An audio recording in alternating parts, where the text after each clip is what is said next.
All right, so just as a reminder, this event is being recorded. And during the event, all participants will be on mute. If you need to make a comment, you can use the raise your hand function or put a note in the chat box. I will be monitoring all night for comments during the event. So for those of you who are unfamiliar with our organization, I'll give a short introduction to who we are. Defenders of Wildlife is a national nonprofit organization. We have a local office here in Anchorage, which is on the traditional lands of the Dena'ina.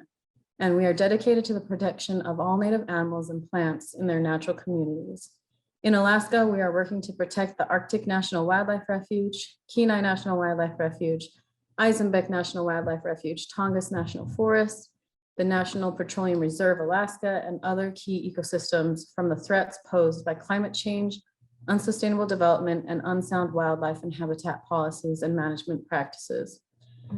We focus on endangered species, including polar bears and Cook Inlet beluga whales.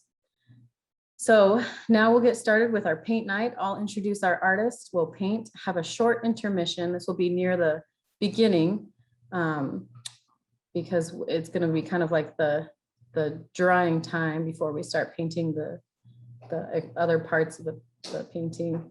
And this will be the part where we'll bring in our marine representative, and she will talk to us about sea otter habitat and the importance of biodiversity. And then we'll finish up painting. So I'll make sure there's no questions here. Okay, connect time. Gotta let a couple more folks in. Okay, and now I'll just go ahead and introduce our artist who has been with us for how many paint nights now? This is our fifth one, fifth or sixth. I should have had this down better. So Kari Becker, she is based out of Eagle River, Alaska, but her style was developed with the influences in realism, post-impressionism, and Hellenistic. She was trained in the fine arts from Brigham Young University in Idaho and graduated with a degree in integrated studio that focuses on in-depth studio work with an emphasis on crossing conceptual and media boundaries. Finding the textures, movement, and shapes in nature is Kari's true passion and inspiration. And now I will turn the time over to Kari. Hey guys, I'm Kari. Alrighty, so we're gonna be painting a sea otter habitat tonight, and they love kelp forests. So these are the colors we're gonna be needing. There should be a swatch and in the materials list, but got all our colors right here. And if you need to refer to it here in a second, we're gonna be using our dark blue first, along with black and our turquoise. So go ahead and dispense that out onto your palette. Dispense it on my palette. Okay. So the dark blue, you're going to need a good hunk of the dark blue, and you're going to need probably just as much turquoise as you do dark blue. I will show you guys in a second. There we go. And then that's what I'm dealing with first. And I'm just going to do just a tad bit of white over in the corner. So go ahead and dispense that into your palette. And we're bringing our big brush to start off with. And for keeping your brush health longer, you want to dip it in the medium of your choice. So like, since acrylic is dissolved by water, you're going to dip the whole brush before getting any paint on it in water, because that will save the structure in your brush up here. Just a little helpful tip. All right, people. We're going to start with our dark colors. We're going to start with the dark blue. We're going to mix in just the tiniest bit of turquoise to begin with. Load that up nice and dark. We're going to start at the bottom. We're going to do little X's back and forth, okay? And what the X's do is we have canvases are like a waffle pattern. And by doing the X's, we make sure to cover that waffle and all the wonderful of our like peanut butter essentially, or whatever. If you ever loaded peanut butter into a waffle, you know, you go kind of crosswise, otherwise you'll end up with some that don't end up with as much. So, all right, so just getting our dark blue in at the bottom.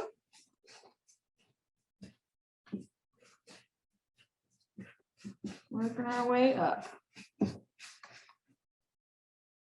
Already I used up all my blue, so. All right, add some more dark blue into mine. Okay. As we get to about halfway through our canvas, we're going to start to add in more turquoise. So I'm going to add in more turquoise this go around.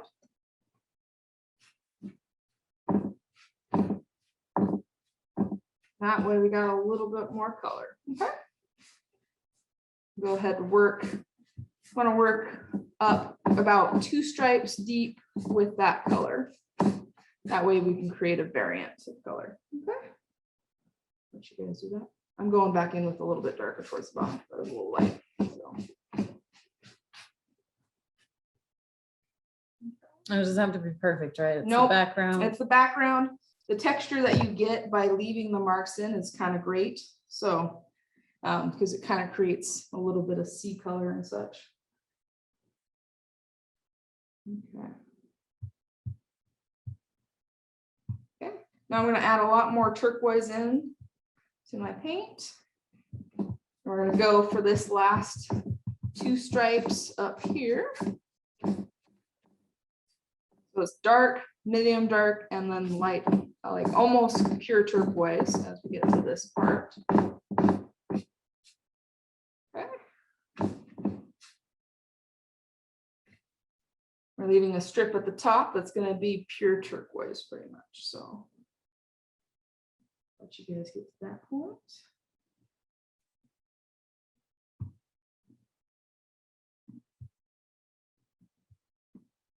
Okay, now I'm going to take the pure turquoise and do that last strip. Okay, just get it in there real nice and deep.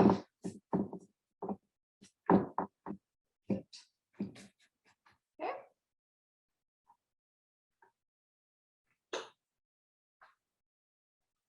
Okay, we're going to take a little bit of our green.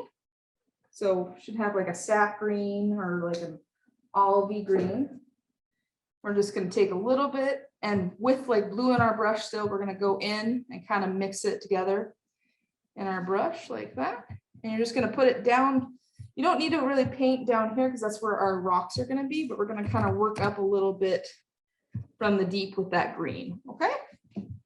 Just work some of that into your painting. And don't worry if this seems really, really fast. We're just kind of getting this base layer on.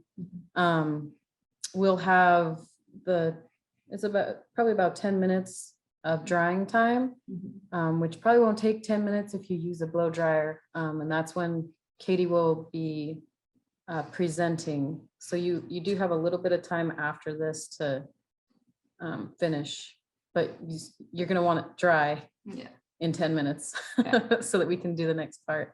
Okay.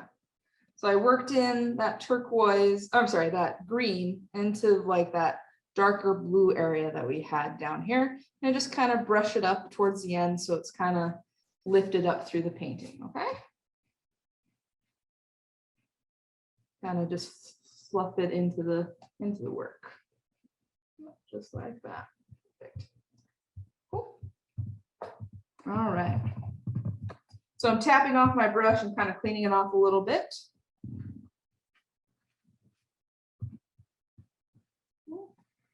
And then you're going to take that tiniest bit of white that we talked about earlier.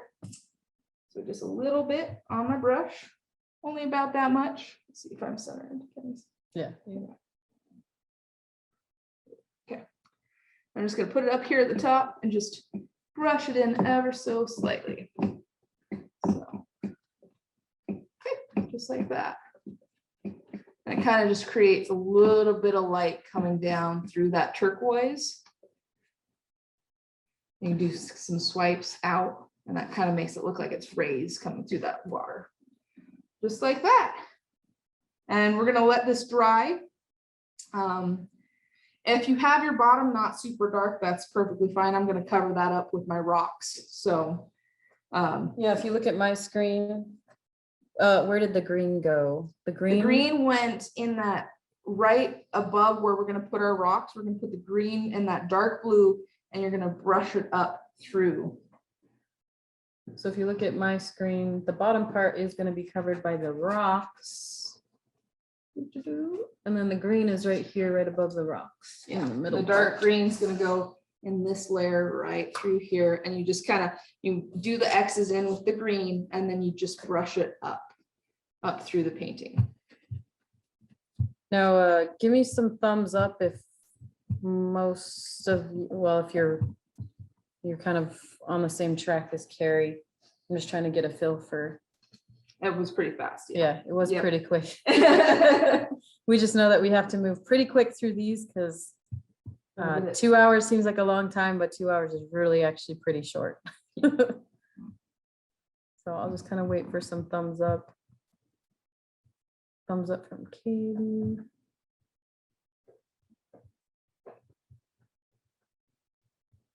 Thumbs up from Grace.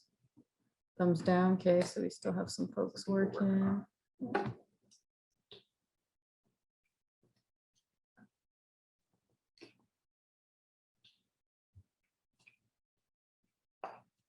We'll probably just give folks another minute or two, and then we'll turn the time over to Katy for the presentation. And during that time, your canvas needs to dry. So if you do have like a blow dryer or something to put on it, you can. It might just dry naturally in 10 minutes too. Might be, yeah. Yeah. As long as you didn't load the paint on super thick, it should dry like. Yeah, as long as you don't keep messing with it during the 10 minutes of presentation. Yes, that's which always hard. You want to do it. You want to fiddle with it. Right now, I have to stop myself from fiddling, and I've been doing this for years. So Yep. fiddling is our nature. Okay, we'll wait one more minute and then we'll turn the time over to Katy. Okay.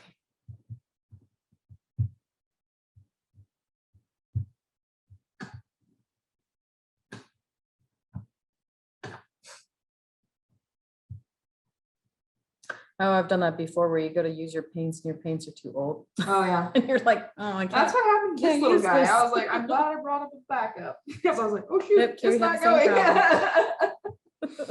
Like, dang it. All right. We're gonna go over, we're gonna remove the spotlight here. Where the white, The white is up in the top. You're gonna pick a point on the top, and you're gonna just it can be pick anywhere. it can be anywhere on this top line. And you're gonna pick it, and then you're gonna put the white right there, and then just brush it out from that point. The least amount of times you can brush it out, the better, because then you still get the little bits of rays that are gonna be poking through stuff. So you don't wanna blend it in completely. All right, so we'll turn the time over to Katy Nalven now, and she will be doing the presentation on sea otter habitats. Hey everybody, I'm just gonna get my screen share going here real quick. Looks good, Katy. Awesome, thanks Jen, appreciate that. Okay, great. Well, hey everybody. I hope you're all enjoying our paint night so far, and welcome to Sea Otter Awareness Week. I hope you've had some chances to tune in to some of the other presentations and events going on during this week, all about our furry friends, our sea otters. So I'm Katy Becker Nalven. I'm with our Alaska team with Defenders of Wildlife. And tonight's presentation, I want to keep in mind this week's theme of the ecosystem being a mosaic.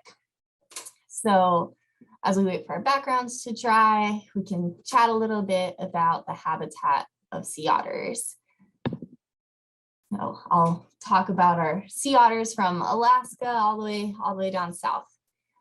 So the first thing that I want to know is the sea otters range. So on this map, we have the gold is where sea otters used to live. So the gold and the blue together is what's known as the sea otter historic range. So the gold is where they used to live, but no longer, and the blue, or excuse me, other way around. Blue is where they used to live, and the gold is where they currently live now. So put those together and we have the historic range. And the reason why this is important is because, as many of you probably know, sea otters were nearly extinct due to the fur trade of the 18 and 1900s. So in many of these areas, sea otters are completely gone. But thanks to reintroductions and translocations and also natural range expansion of remnant populations that survived that fur trade, sea otters have been making a comeback in many areas of their historical range, but not everywhere. So what's important to keep in mind about all of this is throughout pretty much, the entire Pacific Rim, from Japan to all the way down to Baja California, there's been many generations of people and a lot of local and general knowledge and expectations of what the coasts are like has changed because sea otters have been gone. So there's just a lot of people who have expectations of the coast without sea otters. But as we'll talk about, sea otters are part of this beautiful mosaic of the nearshore ecosystem, and they have a profound effect on that ecosystem. The last thing that I'll note before advancing to the next slide is there's actually two different subspecies of sea otters. There's the northern sea otters and there's the southern sea otters. So we'll talk about that briefly too. So in Alaska, we actually have 3 populations of sea otters, of northern sea otters. So out in the Aleutian Islands, that's the red lines that you can see. That population is still currently listed under the Endangered Species Act. The blue is the South Central population, not listed under the ESA. And the Southeast population is the green, which is also not currently listed under the ESA. So in these areas, sea otters have been more successful at rebounding their numbers than the sea otters out in the Aleutians and the Southwest population. But what's important to note is this map is an oversimplification, because in a lot of areas, it's not just, this is the range. It's not showing exactly where the sea otters are. And in a lot of these places, there are no sea otters. For example, in Sitka, Alaska, there's a lot. And in places like Juneau, there's virtually no sea otters, but it's still part of that range of the Southeast population. Sea otters live in rafts. They have small home ranges, so they don't venture throughout their entire range typically. So moving a little further south, there's also northern sea otters that can be found in British Columbia. So on this map, where sea otters are currently found is the red line, and the yellow line indicates that historical range that we talked about earlier. So moving a little further south, once again, now we're into Washington, where there is a pretty healthy population of northern sea otters as well along this coast, along that red line again. And now I'm going to jump to California before we go to Oregon. So jumping to California is where we actually have southern sea otters. A few dozen sea otters survived in a small area along the Big Sur coast during that fur trade. And the current population of sea otters in California descends from that remnant group. So this population in California grew slowly throughout the 20th century, but as range expansion has virtually stalled for the past 20 years, further expansion beyond that range seems to be constrained by several factors. And many people think one of those most prominent factors is actually bites from sharks. So those of you in California might be aware of this population here. So this map shows where sea otters are in California, and they're, like I said, they're constricted to these areas, but there are efforts to hopefully expand them. Now, jumping back to Oregon, I left Oregon out moving down the map because Oregon currently has no sea otters. Sea otters have just never been able to successfully repopulate the Oregon coast. But science tells us, and traditional knowledge and archaeology and even place names along the Oregon coast, such as this beach, Otter Rock, tells us that we know that otters lived in Oregon, and many people, many organizations, one very notable one is the Alaskan Alliance. Several of you might have heard from the Alaskan Alliance earlier this week, are working very hard to bring otters back to the Oregon coast. But Oregon, we don't really know for sure whether it was the northern sea otters or the southern sea otters, or if Oregon served as some sort of transitional area between the northern and southern prior to the subspecies being so separated as they are today. So maybe it was, some kind of combination of the two.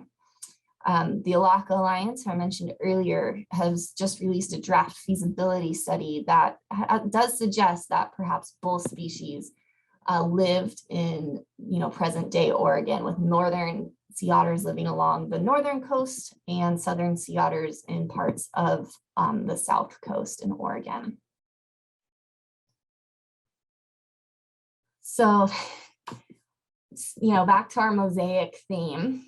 Sea otters are what are known as a keystone species. So what that means is that relative to how many otters there are, sea otters actually have an incredibly large effect on the ecosystem. And for example, some other animals you might have heard about that are keystone species are like wolves, or sea stars are other examples. But, just simply put, these keystone species, what they do is they help to keep the rest of the ecosystem in check and in balance, and it's overall creates a healthier and more resilient ecosystem when that keystone species is present. So how otters do that is actually rooted right down into their biology. So sea otters are among the smaller of the marine mammals, but they are unique from many other marine mammals in that sea otters do not have a blubber layer. Like whales, for example, have a blubber layer, but sea otters do not. What they have instead is they have incredibly dense fur, some of the softest fur on the entire planet. So that keeps them nice and warm out there living in the water. But what they also have is an incredible appetite. Sea otters actually need to eat about 25% of their body weight a day, and they eat all sorts of different types of invertebrates, sea urchins, crabs, really anything they can find on the benthic floor. They've even been known to eat octopus on the occasion. But as they do that, they regulate the population of these invertebrates, and that allows for the kelp forest to really grow and bloom. And that kelp forest then creates, a coastal area, coastal habitat for many juvenile fish and healthier populations of these invertebrates as well. So in areas that without sea otters, many areas will actually turn into an urchin barren, which is kind of like an underwater desert. And these sea urchins actually aren't even harvestable. They're not producing the yummy parts of sea urchins that people like to eat. So these sea urchins kind of enter into a dormant state. And like I said, it's kind of like an underwater desert. Whereas when you do have sea otters, it allows for really robust kelp forests. But that's in areas where there are kelp forests. Not all areas in sea otter range, in the whole sea otter range is a kelp forest. But this keystone species concept can even be seen in seagrass. So that's what some of you all down in California might be a little bit more familiar with in some of these areas with otters. So in these zones, otters feed mostly on crabs and, yummy crabs. And like we were just talking about, otters eat those crabs, and those crabs, by eating those crabs, that actually allows for grazers like snails and slugs and little critters that the crabs eat to rebound and have a healthy population. And then these slugs and snails, they actually help to clean off the seagrass from like algae and things that grow on the grass that can inhibit seagrass production, which that then allows the seagrass to absorb more sunlight and grow more efficiently. So great. So, you know, basically grazers protect the seagrass and allow it to do its job, just like the kelp, and creates that more healthy, robust ecosystem. And seagrass ecosystems and kelp ecosystems, they're actually really excellent at carbon sequestration. So helping absorb that CO2 that's, you know, contributing to the climate crisis that we're in. Seagrasses and kelp actually really help us out. So we can thank our otters for that. So going back to our theme of our ecosystem mosaic, I'll read a little short blurb that's posted on our Sea Otter Awareness Week page, and that's that a mosaic relies on each piece of a tile to contribute to a complete image. And similarly, 1,000 tiny elements must coexist to form an ecosystem. Removing pieces from a mosaic equates to losing vital components of an ecosystem. As more parts are removed, the value of the art or the ecosystem diminishes. And it goes on. Sea otters float in nearshore waters like gems or chips of porcelain. And when they vanish, those waters lose their luster. We have the power and the obligation to curate a natural world like fine art, but managing complex biological systems takes care and planning and good intentions. So as we celebrate our sea otters this week, you know, I want to finish on this thought that you all are part of this mosaic too, and otters need your voice and support. And one incredibly valuable way that you can all do this is by taking a stakeholder survey with a partner organization of ours, Sea Otter Savvy. The link is here, and Jen, maybe we can throw that in the chat as well. But what you can do is you can go on and write a comment. You all are stakeholders, so you can write a comment to organizations like Sea Otter Savvy, to us, to Alaskan Alliance, and we can compile your thoughts, your comments, your stakeholder input, and send that on forward to policymakers. And that helps us really advocate for sea otters, for their range expansion, for all the ecosystem services that they bring and hold this mosaic together. So thank you. I'll throw it back to Jen and Kari. And if you have any questions, throw them in the chat and I can answer them via text. Thank you, Katie. We will spotlight our artist right now. Spotlight for everyone. Okay, Cool. All right, folks, we're gonna get our pencil-sized toothbrush, or not toothbrush, paintbrush. Imagine brushing your teeth from this. Yeah. Anyway, okay, so pencil-sized toothbrush, kind of so you can do the kelp lines. So the lines that we're going to be using for the main stem, we're going to be mixing the blue with the green, and sometimes we'll add a little bit of black if you can't get it to show up a little bit. So do you want to show them this? Yeah. Just as a refresher of what we're painting. So we're going to be making these dark green lines. Okay, so we're going to do about 7 stalks in the background, and then we'll do 1 stalk up front. So we're making a good batch of the dark green. So go ahead and make yourself a batch of your dark green. That way we can get to our line making. If you have a palette knives are really nice. Also old credit cards, but I've done that before. New credit cards. Old credit cards to mix up paint. Yep.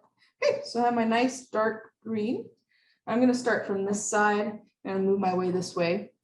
I'm going to start with, I kind of like to start with a light hand on the brush. That way, if I screw up, it's not as bad. You kind of want the line to waver a little bit. You don't want to be too heavy on your paintbrush. You can just bring it a little bit. You don't need it to be perfectly straight. We kind of want a little bit of rocking in motion because the ocean has lots of currents we're dealing with. So you just load up every once in a while. We're just doing a nice old easy line straight through. It's gonna have some thicker parts and some thinner parts, but try to keep it thin. And you're gonna bring it all the way to the bottom, even if you know you're gonna paint over it, just because we want to make sure that we don't have any weird gaps right before we hit our rocks, okay? So I'm gonna do about 7 in the background. I'll let you guys come along with me and we'll just paint ourselves some happy little lines.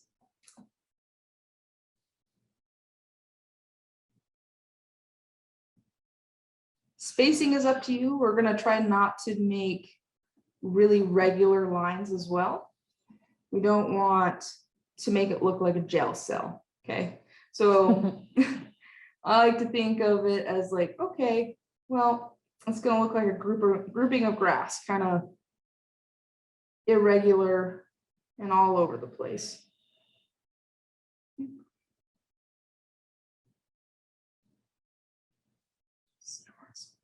And I don't know if you can hear snoring in the background, but that is my dog. So I apologize if you can hear snoring in the background. She snores like a freight train. It's ridiculous. All right, I'm just adding a little bit of water into my mixture so I can thin it out. So I did 2 like that. So I'm going to kind of jump a little bit over farther. And I'll hold the painting if you want to kind of for reference. If you look at my screen, it's going to be small because I've spotlighted Kari's, but I'm just going to kind of put the example so that folks can kind of see what they're doing. Also, another view. Just the top half, A little I bit guess. of waver in there. Yeah, that green that I used in that picture totally ran out of it. I couldn't find any more of it in Anchorage. I was like, Oh, dang really? it. That's okay. Paintings are flexible. All right, we'll do another one.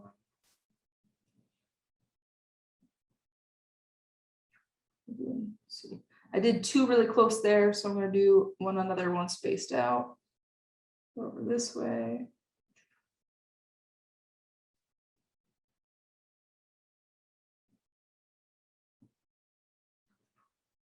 I wanted to bend a little bit here, just to give it a little bit more interestingness.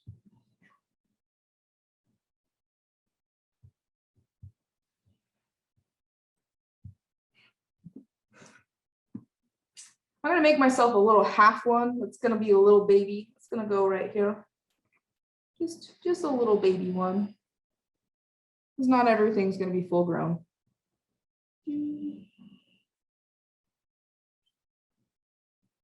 Kind of tapering off. And you get to make as many as you feel like your painting needs. So if you have a smaller canvas, having not as much kelp in the background might work better for you. Mixing up some more.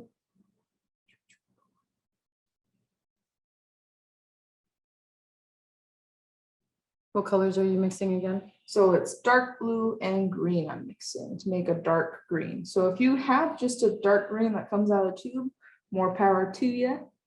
But you just mix a dark blue and a darker green. Kind of want to pick a green that doesn't have much white added into it, if you can. That way you're getting a darker color when you mix the two.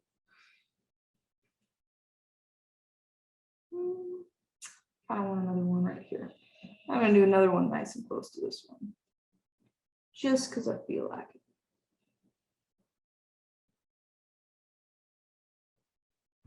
Add some water in there.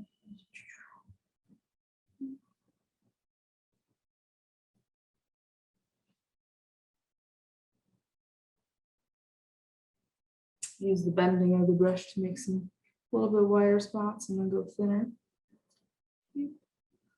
And then all the way down. Bottom of paint.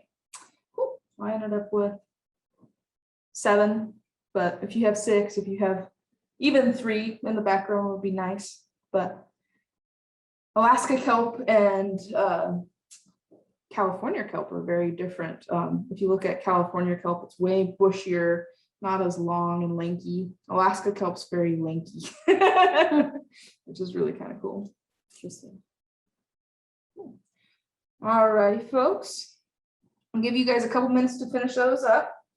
And then we're going to work on the kelp that's going to be on our little branches, okay?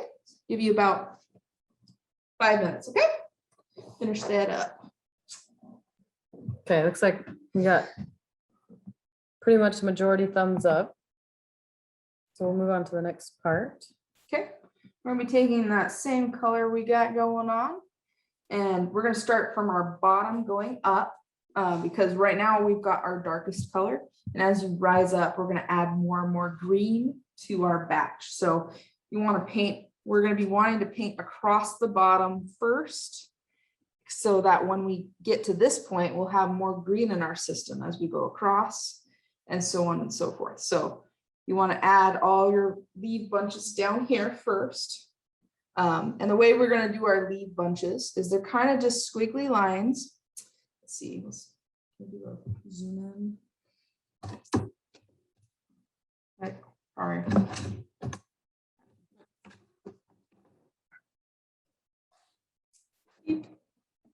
Okay, I'm just going to zoom in here. So the way we're going to do our squigglies is we're going to kind of come over the other side of it, and then we're going to squiggle kind of like you're making a worm a little bit, okay? And what we're trying to convey with that is there's going to be a current going from our left hand over to our right hand of our screen or our painting, okay? And you're just going to make some squiggles like that. And you can make a couple that kind of go out further and then come that way. And you're just going to make them kind of in bunches. They kind of come, they kind of grow together. And then there's a little bit of space. And then you make another one kind of going like that.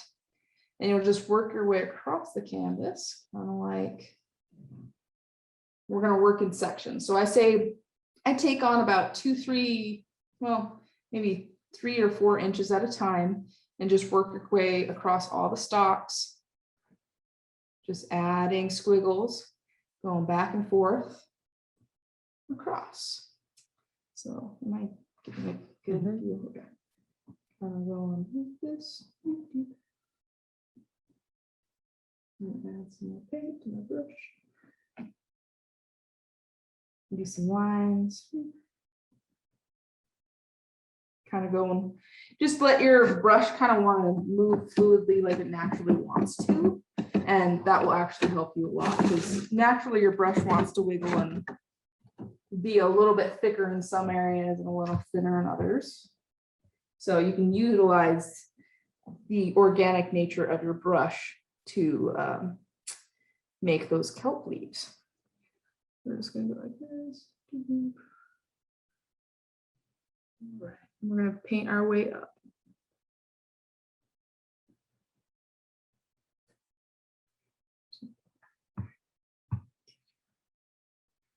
Kind of make some shorter, some longer, like this one only go over to here.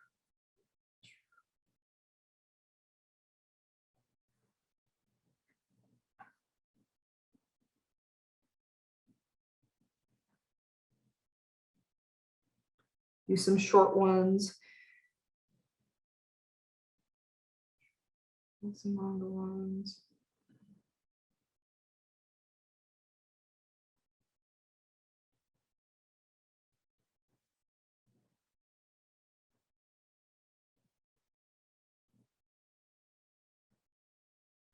Okay, so I kind of got that 3-inch spacing done on mine. So I'm going to add a little bit more green to my next batch of paint. And then hopefully by the time I get up top, you'll be just a lighter, not like a hugely different color, but you want to just be working your way slightly lighter as you rise up the painting, okay? Any questions about that as we paint along?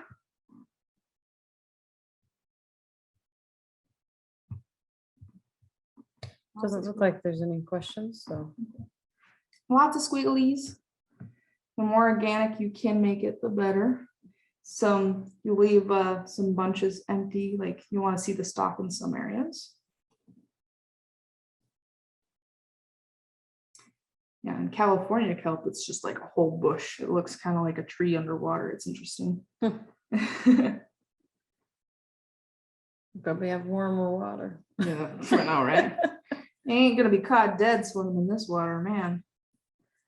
Yeah, we got cold water up here in Alaska.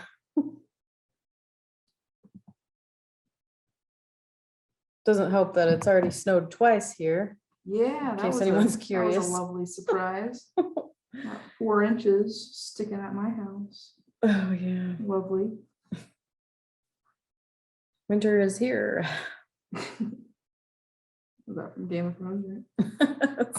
Winter's Winter is coming.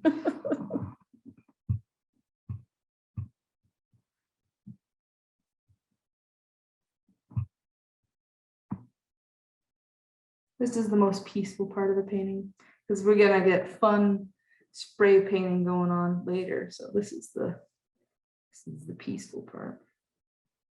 Besides my annoying drawing voice, you know.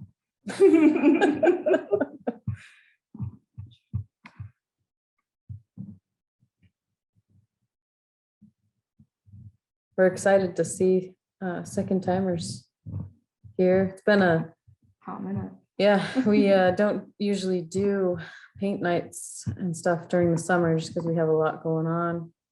But we have our series back up and going again. We'll do one next month. And then we'll take a holiday break just because November and December are busy anyways. And then we'll be back in January, February, and March. So. And on my little guy, I'm just gonna make, as we get to the tip, I'm gonna make mine smaller little leaves. Yeah, so I don't make it too top heavy or anything. So if you have a small little guy, I recommend doing that too.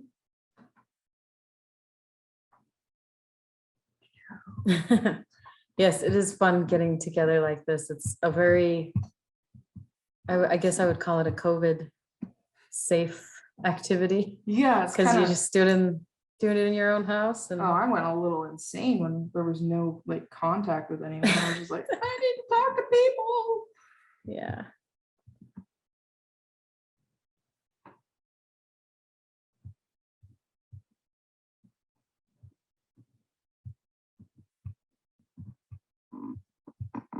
Yeah, we did a wildlife the last year was kind of our main focus. This year it's more of like the biodiversity and landscapes. So if you're into painting landscapes and like having maybe a lot more free range, I guess, with your with what you're painting, this is going to be the series for you.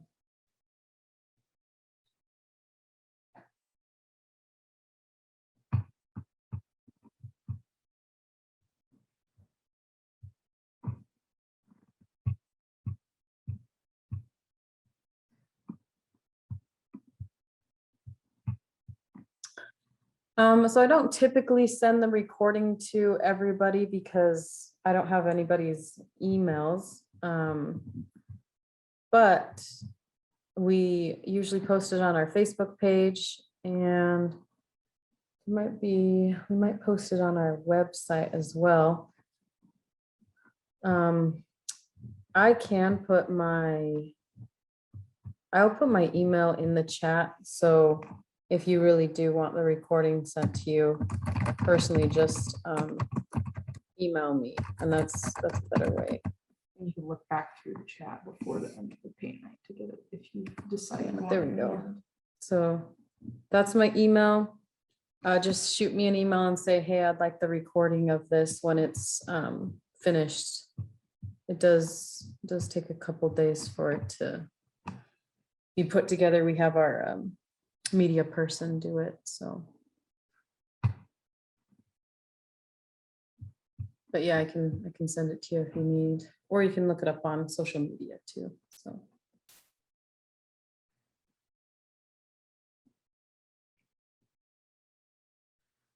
So something cool about our eyes is our eyes generalize things. So what we're doing right now is we're making like general shapes, right?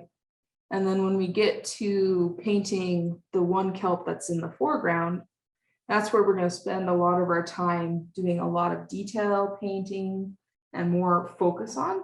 And your eyes will assume, hey, the same shapes from this is going to have the same detail in the background as that. Because you can't see as much detail in the back as you can in the front.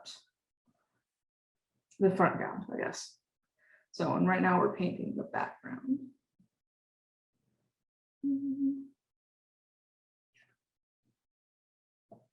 Eyes are really kind of cool that way.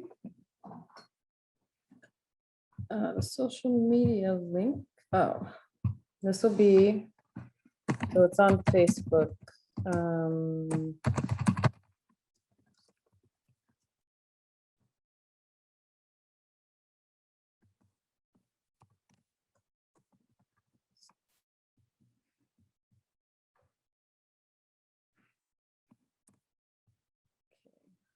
So you're just gonna look up Defenders of Wildlife Alaska. We should have a sea otter topper as like a banner.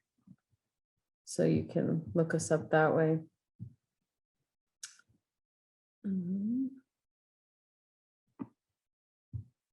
Yeah.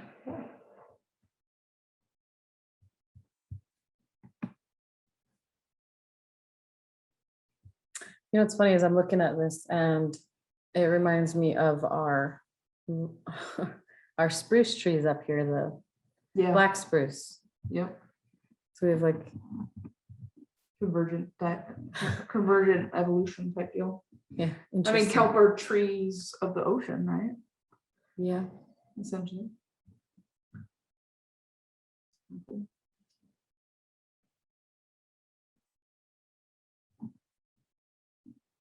Yeah.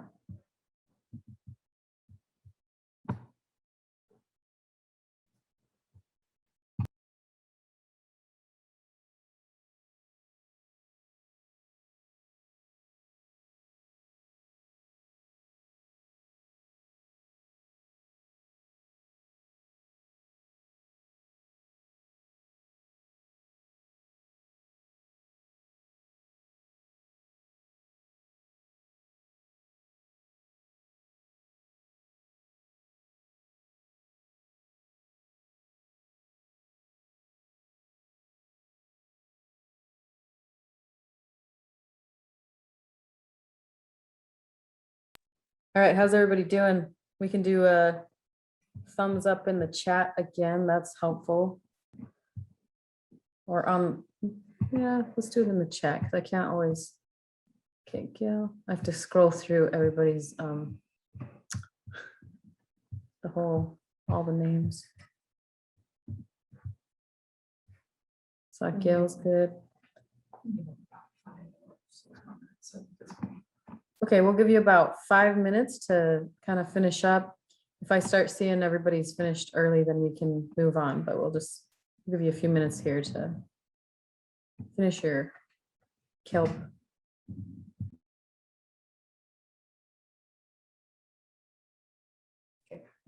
All right. All right, so now we're going to take, because we had about this color green up here, we're going to take that color that we had up here and we're going to add that as the highlights down here. Now the highlights are just going to be on the top part of the leaves.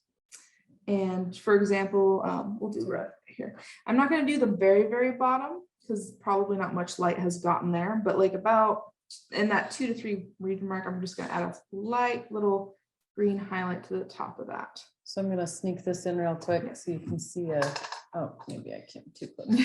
So you can see a highlight. So right here. So this was my darker green that we originally painted. This is the same green as was painted up here. And then as we work our way up, our highlight's we're gonna add yellow to our highlight because as we get up, we're gonna get stronger and stronger towards the sunlight. Okay. So down here, I'm taking just that green that I had up here in this section. And then I'm just gonna mix real quick so you can guys see what I'm doing for, just gonna add for me and what I did about that color of green. I'm going to do the highlight for the very top one. Actually, a little bit more yellow. I'm just going to add that to the top of the leaf. sections and give it a little bit of extra definition. Okay, so I'm going to start from the bottom going up again. Just want to give you guys a foreshadowing of just adding as you go up, instead of you're going to do the highlights from green, adding yellow as our way up. So, and just kind of hit, not every leaf, you don't need to hit every leaf, but if one's like a little bit off to the side, so this one's going to get more light than say this one under here. So I'm going to hit that one, but I'm not going to hit this one. Hit that one, but I'm not going to hit here. Okay, and we're just going to move our way up through the painting with darker green towards our light green. Okay.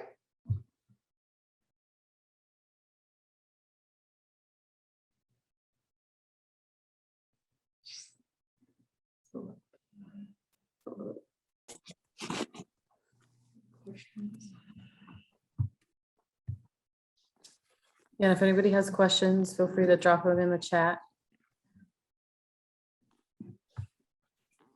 And then just make sure you're still on mute so that we don't get any feedback.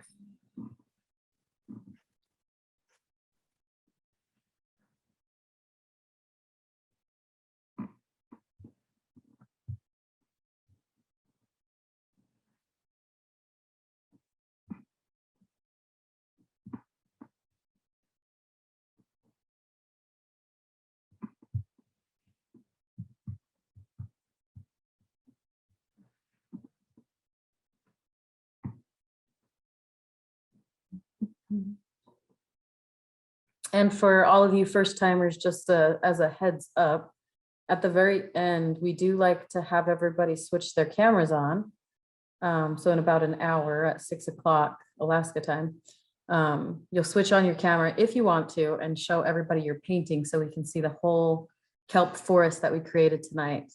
And then if you want, you can take a photo and actually email it to me as well, and I'll highlight it with your name on Facebook if you'd like.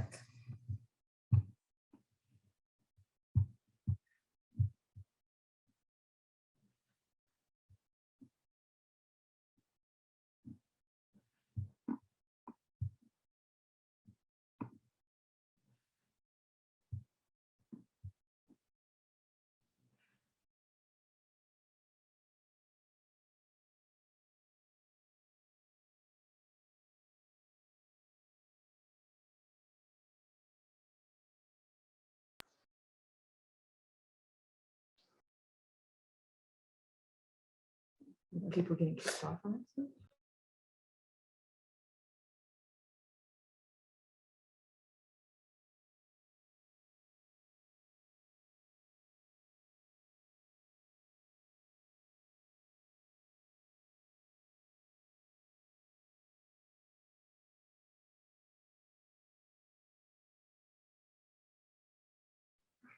All right, so once again, we'll give folks about five minutes to finish up their highlighting of their kelp, and we'll move on to the next step. And feel free to drop done in the chat if you want when you're finished. All right, so it looks like we've got a lot of dones in the chat. Alrighty, so the next part we're gonna be drying off our painting. And we want it to be super dry because we're gonna cover it with that paper bag I had you guys acquire. So I'm gonna tell you what we're gonna do first, real quick. Actually, go ahead and dry your paintings and then we'll come back. Actually, I'm sorry, I changed my mind. All right, everybody dry your paintings, get them super dry with the hair blow dryer. And then we'll come back in about 5 minutes, I think 5-6 minutes. And that should be enough time to dry those with the hair blow dryer. Okay. All righty. So this next part, you're gonna need your blue tape and your paper bag. The first thing we're gonna be doing is we're gonna be coming up with our rock shapes. And a fun way to come up with organic rock shapes in a way that is not super predictable or anything like that is, and it's kind of a cheating way, is you just kind of tear a blue piece of tape in half, kind of making it kind of rocky and weird shaped. And then you take that piece and you're gonna just, can you see? Yeah, okay. It's kind of blue on blue, sorry about that. So you're just gonna kind of lay it kind of where you want it to be. And then you're gonna take other pieces and just kind of shape what you want your rocks to look like. So go ahead and Here's the get rocks. to ripping. And these were So- all shaped by that same ripping of tape, creating little rocks and valleys, and kind of creates a nice organic edge that you can do. Because our next part, we're going to be splattering paint onto our canvas. So we need a tape line to keep it from coming off, from like being on the rest of our painting, but we want it to be nice and organic. So we're going to utilize this tape to create that organicness. So like, you got another one like that, like that.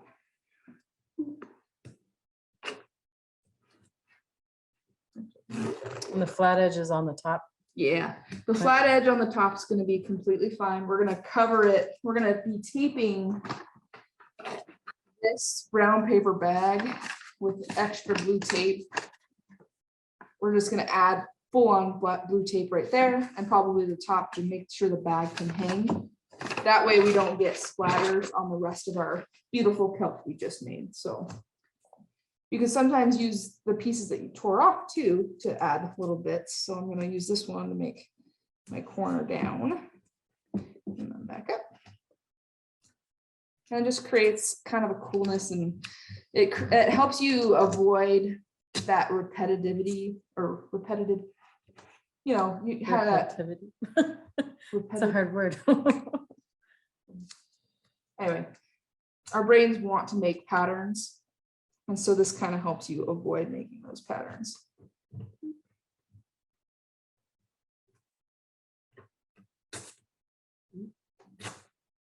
Duplicity? Is it duplicity maybe? Instead of Double. yeah, yeah. Patterns. Understood. Okay. So this is going to be my rock edge. So if you just kind of imagine this is where your rock's going to be. So you want to make sure that silhouette's happy and makes you full of joy. And then I'm just going to take a bit of blue tape.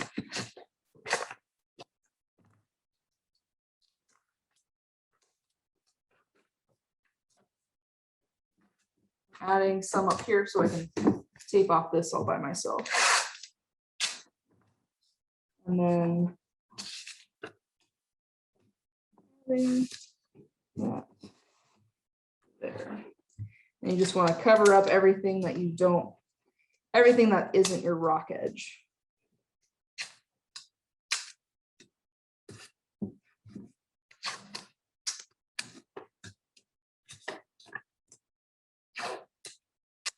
Okay. So you guys can kind of see it.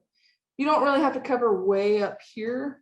It's fine. We're just going to be splattering down here. If you get paint all the way up here, you're very talented and full of chaos, and I love it. But you're going to be spraying and working down here. So this is where you want it to be nice and tight and make sure you have everything covered.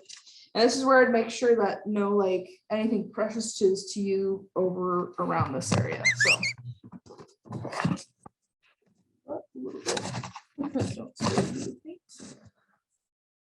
Cool. We'll give you about 5 minutes to do that, and then we'll move on to the next step. All righty. Next, we're going to do is we're going to take, you can take your 1-inch brush-ish. We're just going to be blocking this all out in black. So a kind of big brush will help you get along it faster. So we take our black, and we're just going to paint from here on down completely black. Okay. Nice and easy. Oops. Dripping paint. Oh, no. Okay. Whew, that was close. Air disaster.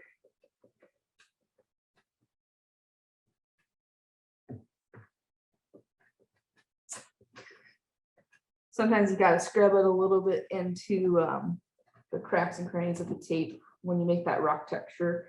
Sometimes it doesn't, the paint doesn't go into it evenly, so just be aware you want to get it up flush next to that tape. So some black.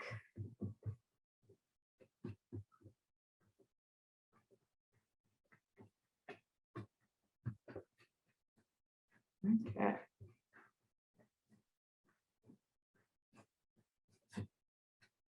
Cool. All right, and that should.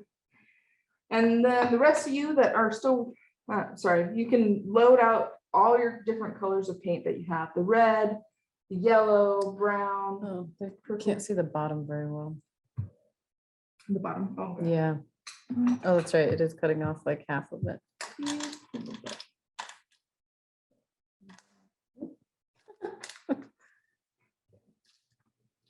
I like that. Okay.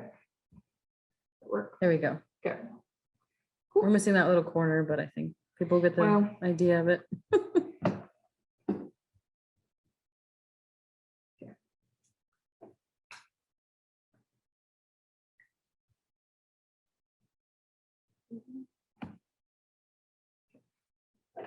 There we go.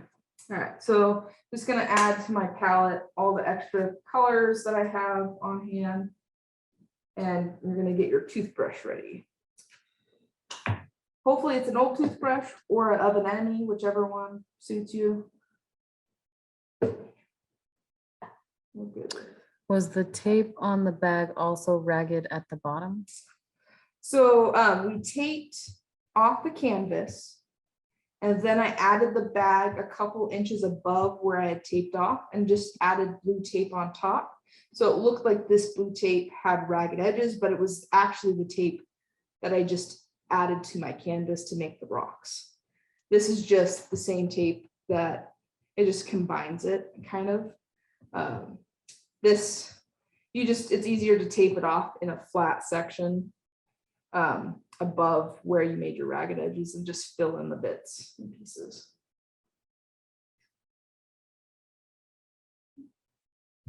Hopefully that answered your Hopefully question. that answered your question. Keep asking questions if Yeah. you're confused. If I or- was not clear. go ahead and ask me.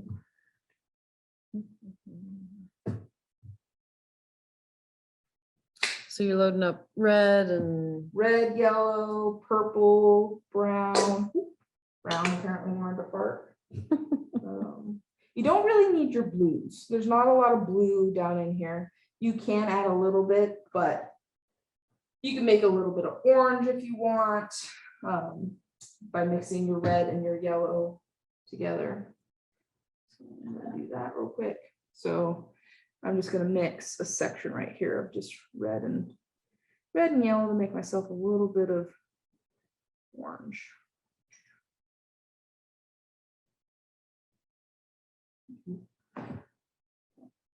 Just like that. Okay. Just like that.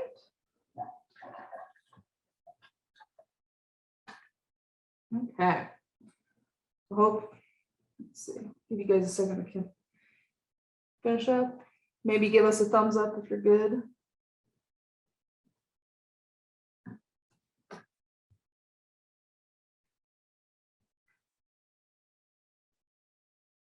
yeah, thumbs up. So everyone should have black here, and then their palettes with lots of colors. So this is purple, red, got some blue, green, brown, black, all those fun colors. Okay. So I'm going to take my old toothbrush and I'm going to dip it into whichever color I want. None of them really matter above another one. And we're just going to dip it, get the bristles in there. This is where it gets kind of messy, so hide your children. So you're going to take like that, and then you're going to push down on the brush with your nail, and you're going to spring it forward. So I'm going to do it in, You can use it on this. I'm going to do it into this so that I don't get Jen's computer all messy. So I'm going to go like this. I'm just going to spring it forward, and we're going to point it towards the canvas. And we're just going to make sprinkles. And what that does is the Alaska rocks that I did while researching had a lot of different algae and almost like lichens attached to the rocks and lots of fun little spacings. So I wanted to recreate those colors. And oh my gosh, we are really like the Titanic. Our camera is just kind of moving Sorry on about us. that. Okay. So I'm just spraying a general color. And then what you kind of want to do is you want to rinse off your brush in between colors, kind of scrub it against your paper towel or your towel, and then you'll go into your next color. There were sometimes patches of it. So you'll take, normally the patches were of green and kind of the green yellow colors. The rest of the colors are kind of more spread out evenly. So like, I'll take example, our green right here. So I have my green on my brush. I'm just going to make a really dense section of green right there. And I'm just going to be sitting here. It's going to kind of foam up on the brush. Yeah, you want to bring the camera closer. Yep. Really see what I'm doing. Gets lots of little foamies on your finger. Go ahead. How charged is it? That's fine. All right. It's gonna be a little wiggly, but I want to bring it in closer so people can. So right here, I'm starting to get a misting. So I'm just gonna keep adding color in like this, and that way it kind of springs out. And keep dipping it in my brush. Kind of like that. And it kind of makes a misting and a color chomping of it. Hopefully that is in focus. Yeah, it's pretty good. Yeah, kind of like this. And we're just gonna go through our whole paint color range. And I recommend going in with green and like making more splotchy type sections where you kind of go in a little bit deeper and heavier. And we'll go one over here. You just kind of randomly select it. Your hands are going to get super messy. I apologize, but it's kind of really fun to do. I'm not going to lie. And then the truth. Okay. And it's kind of doesn't show up on camera super well, but there's green and brown all throughout that. Let's do it in a lighter color so they can see it real quick. Let's do it in yellow. Okay, take a bunch of yellow.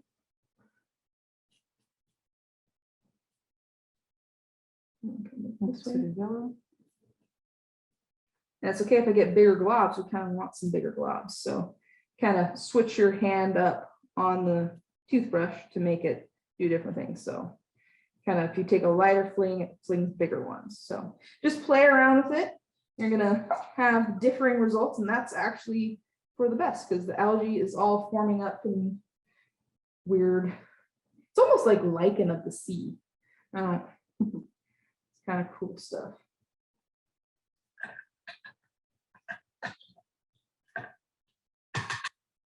I'm going to do my red one next.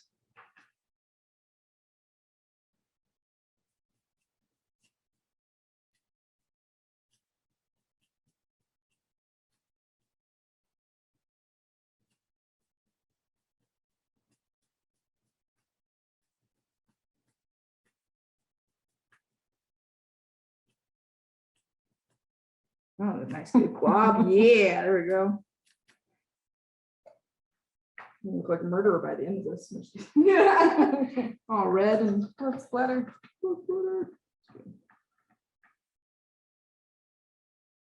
Make sure that. Okay, nobody put anything in the chat, so. All right, we'll go in for some of my purple. I'm gonna add some white into my purple because my purple is really dark. So. Okay,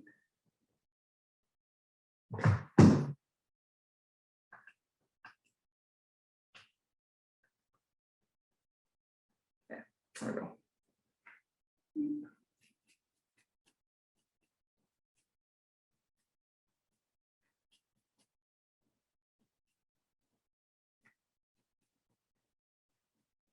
Okay, I like that. We can get up close and see all the colors.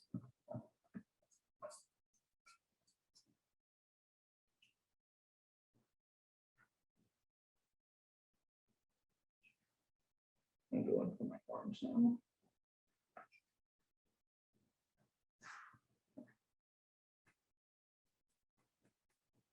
A little bit more yellow for my orange.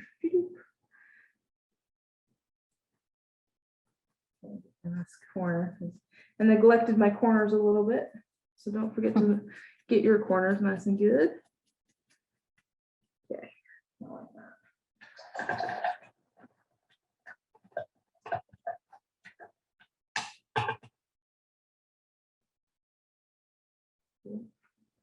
All right, so we'll leave you guys to sprinkling the bottom of your canvas. We'll give you about,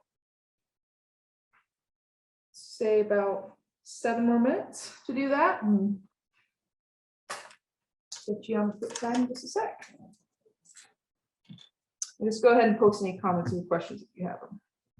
And you can post done if you're done, you know, Too. Yeah. less than 7 minutes. So then that way So we if you can, have a really big toothbrush, you might be done already. or if you're double fisting, you know. Oh, Mika's done. Oh, nice. Awesome. So Keeping right up with us. Okay, perfect. I'm just adding more green to mine. Yeah, just feel free to throw in the chat done when you finish so we can kind of get an idea of, we don't need the whole 7 minutes, great, then we can keep moving on to the next. The phone is, Is it? Oh my gosh, it's bad. we're just, you know, dropping it. Our camera's just having fun by tilting sideways here.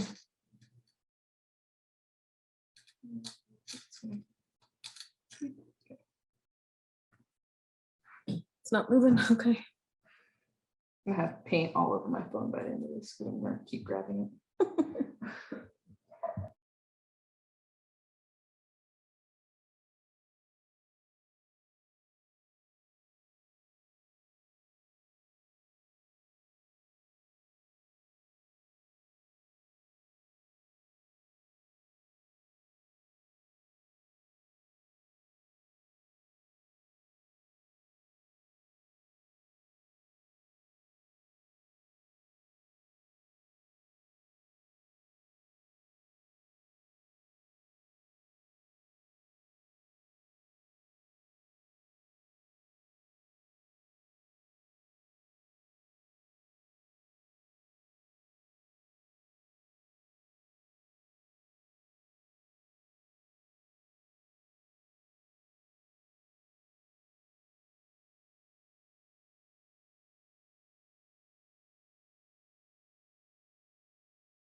All right, so you're gonna take your tape and your paper bag off.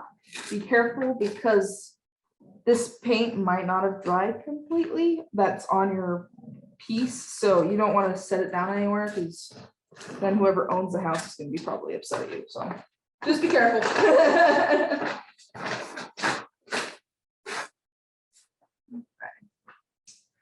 Got that off of that, sweet. So now we can see kind of our outline. You can get a little bit more gauge. We're going to be looking at our tops of our rocks, so like the peaks, and we're going to look at the valleys, and we're going to kind of evaluate where we would like to put the highlights on the rocks. We're going to do that with gray paint. Oh, let me see. So That's really dark. it looks out of focus. I don't know if I can, does that help? I'll do that. Oh. No? Yes, maybe. Yeah, Is that better if I do that with you guys? yeah, that seems to highlight it more, I think. Okay.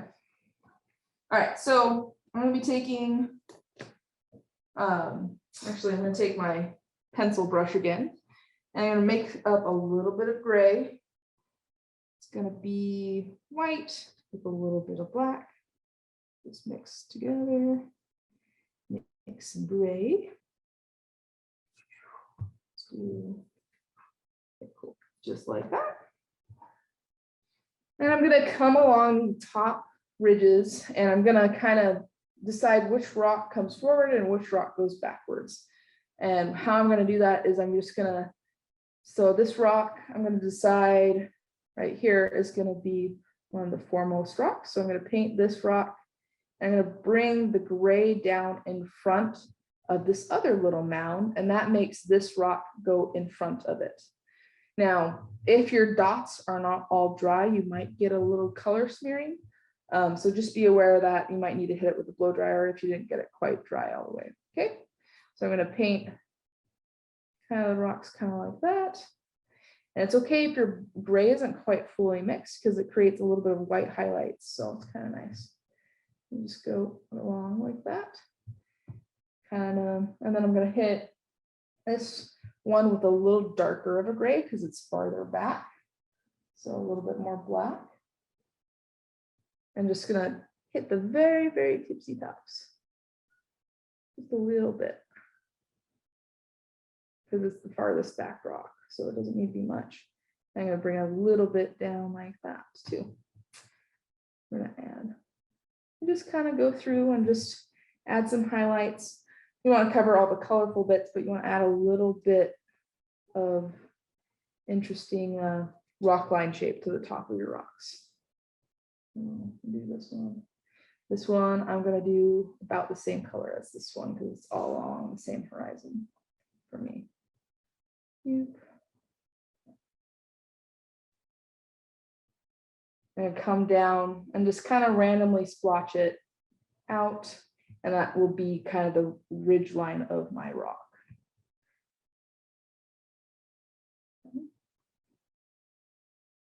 Everyone's rocks are going to be a little different. So you kind of have to make your decision on which one you want to be foreground and which one you want to be background. So pick your prettiest one as the one you're going to focus on. And then let the other ones be a little bit farther back. Do this one. I'm going to do this one a lighter one because I want this one to be my pretty one.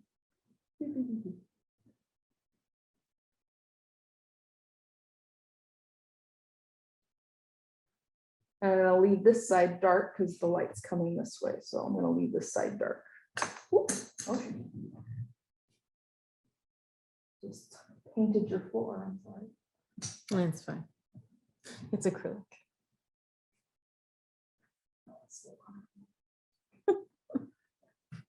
Okay. Highlights down here. And so I'll let you guys have about 2 or 3 minutes to decide that and put that into action, and then we'll move on to the next step.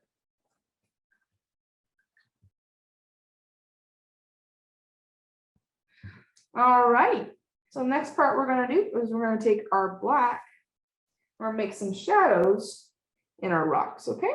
So we're going to pick some black. And I'm going to kind of, no, Siri, I'm not. I'm going to make some black along the back side of or underneath some of my rocks just to give it a little bit extra punch. That way that highlight really goes. And you can make one randomly out here too, totally acceptable. Like if I did a little bit of gray right here, that makes a rock in the middle of my rock formation. And then I'll just add black underneath it to bring it forward. I like that. Just like that. Nice and easy. And that kind of looks like a perfect tone for my kelp that we're going to do. So, okay, so add in your dark areas, just like some cracks and crannies, some holes in the rocks. Just like animals like to hide in those, so we'll make some holes.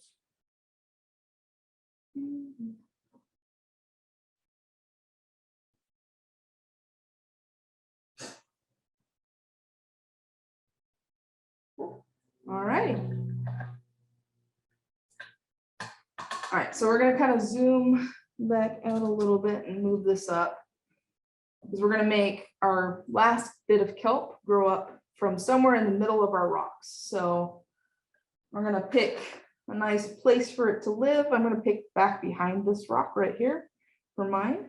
I'm gonna make that dark, green again, just like we did as one of the first few steps of this painting. Just make that dark green and make a nice big trunk of color going up through the painting. All right. Lots of water. Yeah. Pallet's drying out. Oh no.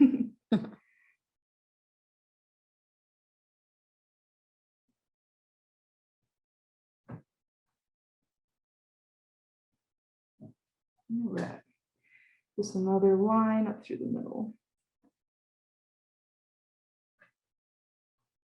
Just like that.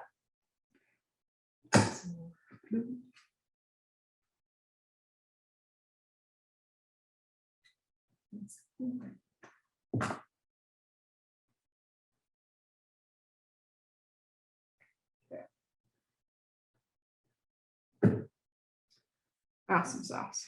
So hopefully everybody has their line made. And now we're going to make our leaves just very similar to the way we did this, except for this time we're just going to pay more attention to the swishing. So like this one, I made sure it started on this side. I'm going to have it swish this way. And it's going to be a little bit lighter than this back one that we made. So I'm going to mix this together. And you're just going to add some kelp leaves in this foreground. And you want to, once again, make the bottom of the leaves darker than the top of the leaves. If you can, that way you can see them against the background ones. So with this one, I'm going to add a little bit of yellow to the top just to illustrate to you guys. A little bit of yellow. Kind of mix it in as I go, like that. So this one obviously is in front of this one because this one is more yellow in it. Just kind of go along and paint those little bits of kelp in.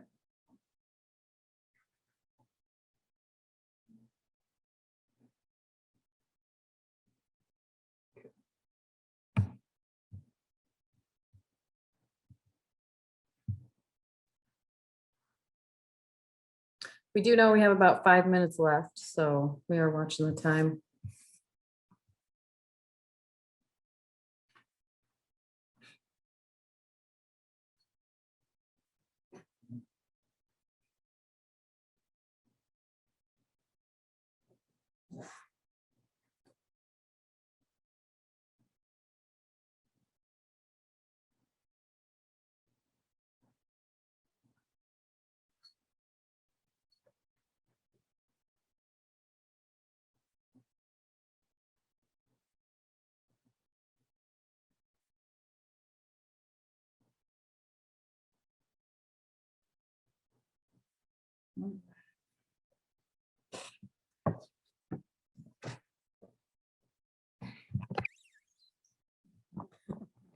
Computer squeaking. Okay. Nice big kelp in the foreground. That's always nice. Now I'm going to teach you guys how to do sea stars real quick. So sea stars like to hang into the cracks and crannies of rocks. So I'm going to make this first sea star pink so that you guys can see it nice and really well. And they range in lots of different colors. So pick a sea star color that works for you. So what's kind of easiest to think of sea stars is to think of them as a Y. Okay, so that way you can get the shape correctly. Oh, here we go. Sorry. All right. So I'm going to paint on this so you guys can see it really well and nice. Let's see. Pretty good. Okay. So you're going to do a Y, kind of like this. And then you're going to give it 2 arms. Okay. Now, sea stars, like to hang in cracks and crannies. So they kind of curve. So I'm going to make my Y kind of curvy like this. And then give it 2 arms. Like that. And then all of a sudden he's down in a little hole. So how you make the sea star curve is how it's going to make it seem like it's in the rocks. Okay, so I'll give you guys one more example of a sea star real quick. So a Y.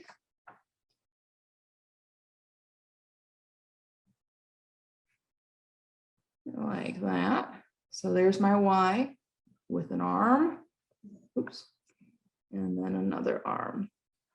And then you just kind of fill in the middle just ever so slightly and make the arms a little thicker. And then all of a sudden you have a sea star.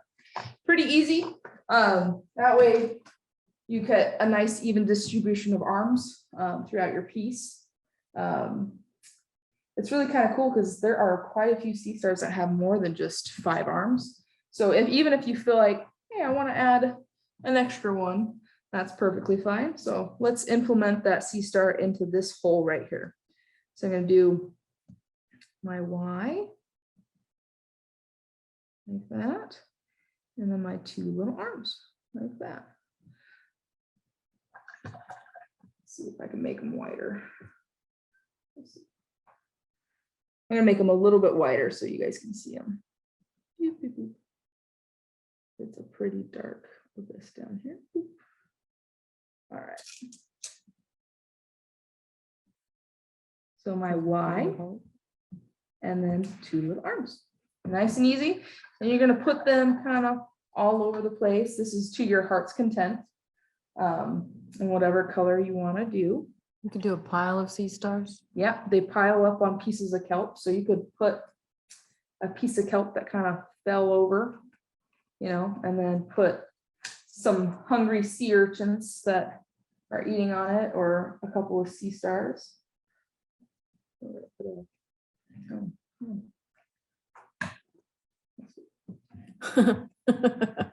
have a great comment in the chat. It says Bob Ross would make happy kelp and happy sea stars.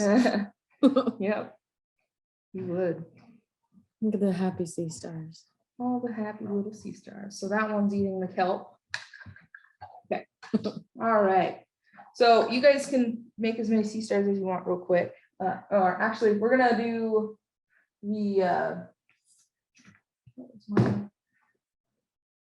the other animals real quick so you guys can know. Sure. So I'm gonna break my Q-tip in half, kind of rip it. Oh no, Maybe. this happened very easily the first time I did it. Oh. Okay, I apologize. You might need scissors. I apologize. It ripped really easily when I did it at my studio. Just because you're on camera. We do know it's 6 o'clock, so if you do have to jump, that's fine. We will have this recording out though on social media. Yep. So when I did my mollusks, I ripped a Q-tip in half, and I used this kind of, let's see, it kind of flattens when you rip it or you cut it. It's no longer completely round. And I just dipped it in my black paint, and I kind of found a crack, and I just kind of dipped them in and kind of made little round ovals of little mollusks. So it kind of makes little dots. You can add a little bit of white to the top of them. Works really nicely. So that's my mollusk. Like that. So there's your little mollusks. I used my tiniest brush that I had right there. Okay. And then as for the urchins, the sea urchins, you can take all the pictures that I found, they tended to have like a very purpley base. So we're just going to use that purpley base paint that I had from earlier. And we're going to put one right here. Push in with the Q-tip. And then we're going to take our nice thin paintbrush. I'm going to take a little bit of white because their tips of their spines tend to be a little bit white. And you're going to draw little lines going towards the middle of the sea urchin to make the spines. Boop, boop, boop. And like that. There you go. You got yourself a sea urchin. So this is, you can add as much as you would like. You can add fish.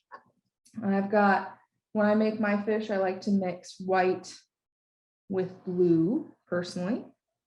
So I'll make it kind of like that. And let's see, so right about here, I just like to make an oval and then I put a fin on the back. Boop. And then you can add a little bit of a darkness underneath, which is really adds a little bit of depth to it. Boop, like that. And there you go, you got yourself a fish. And so you can just make a school of fish that's swimming through. You want to make sure you're not painting over anything that's wet when you're doing this, because that blue will really pick up anything that you do. Got lots of fishies.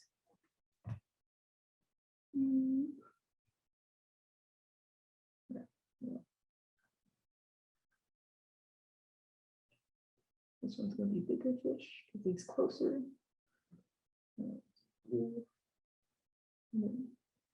Sweep like that. And then I'm just going to make a school of fish here to go with my sea stars and my sea urchins. Oh. Right. With that, you have the sea otter habitat. All right, yeah. Add as many little animals as you want, and you have yourself a sea otter habitat. Sorry, we went a little long, you guys. Apologize. Yeah. You're welcome to turn on your video now if you'd like and show everyone your artwork, even if it doesn't have all the little critters. We'd love to see the sea kelp. And I'm going to remove the spotlight. Let's see if we can. I don't see any sea kelp yet. People probably. Yeah, thank you for joining, everyone. Oh, here we go. Now we're getting some kelp forests. Oh, these are awesome. And feel free to take a picture and send them to me if you'd like to use them on social media. We'll post them with your permission.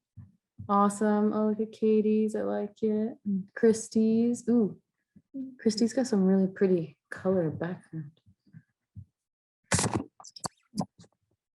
Oh, where did they all go? I need to do a different view here. Hold on. Gallery view. That's what I want. Gallery view. Oh, nice. That looks so good. Jocelyn. Awesome. Gail. You can see. Oh, my hair's in the way. Hold on. Oh, cool. Oh my gosh, you guys did so good.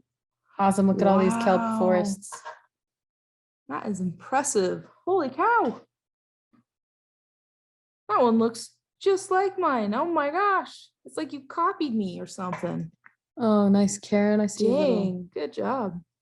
Libby, good job. That's awesome. Oh, you guys did so good on the sea stars. I'm so proud. Gail. They look like they're really on that rock. That's awesome. That's great. Is this anybody's first time painting? Oh yeah, we're glad that you could join us. We have lots of fun doing these. It is a lot of fun. Oh, cool. Oh my gosh. Wow, beautiful. Awesome. Oh, wow, that looks so cool, Sarah. Oh my goodness, look at that. The colors, good job. Oh, see? Oh, that's cool. That's cool. It I almost like how you looks left the white watercolor on- almost. That's really cool. Yeah, the white around the edge looks like a nice accent.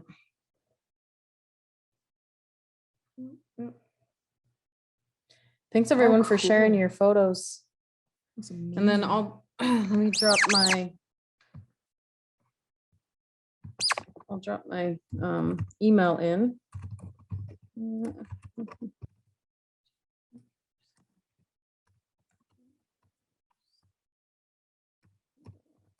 If you want to email it to me, that'd be awesome.